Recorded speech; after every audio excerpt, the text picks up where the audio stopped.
অনেক জায়গায় হাজার হাজার বিঘা জমি বিদেশিদের হাতে তুলে দেয়। আমরা কি আবার সাম্রাজ্যবাদের কখনো যাবো?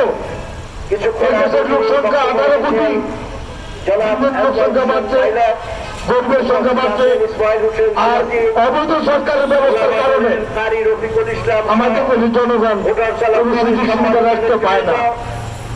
চিকিৎসা, স্বাস্থ্য, ঘর, আবার তাদেরকে মানবেতর জীবনযাপন করতে হয়।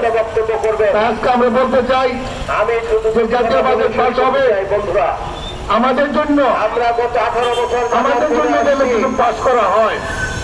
আমরা বাঁচতে চাই, আমরা মুক্তি সংগ্রামে অংশগ্রহণ করেছি, আমরা স্বাধীনতা সংগ্রাম করেছি, আমরা রাষ্ট্রীয় ক্ষমতা চাই। আমাদেরকে বেকার থাকা চলবে না, আমাদেরকে জাতীয় বাজেটের আওতায় নিয়ে আমাদের অভাব দুর্ভোগ